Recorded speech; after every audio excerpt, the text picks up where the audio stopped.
Governor గారికి ఒక్కసారి పత్రాలన్నీ చూపించిన తర్వాత, ఆయనకు చెప్పిన తర్వాత, చూపించిన తర్వాత ఈ పత్రాలన్నీ కూడా కోర్టు ద్వారాలు కూడా తడతాయి.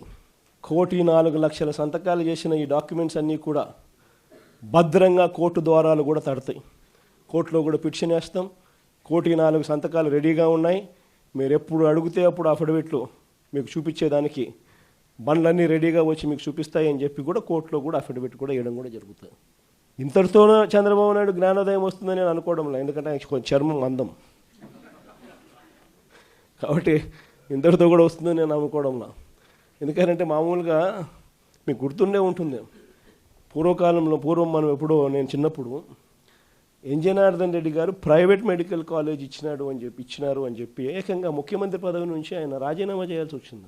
ప్రైవేట్ మెడికల్ కాలేజ్ ఇచ్చినారని రాజీనామా చేయాల్సి వచ్చింది. నాకు అప్పుడు నేను చాలా చిన్నపిల్లోని.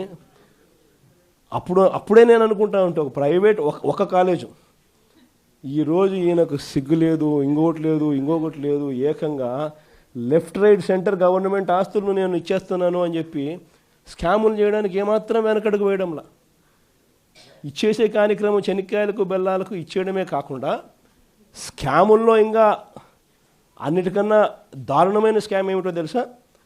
నువ్వు ప్రైవేట్ వాళ్ళకి కాలేజీలు ఇచ్చేసిన తర్వాత ఆ ప్రైవేట్ కాలేజీలు వాళ్ళు ప్రైవేట్ కాలేజీలు ఇది నడిపేటప్పుడు వాళ్ళ జీతాలు నువ్వు ఇస్తావంట. అది ఇంకా పెద్ద స్కాము.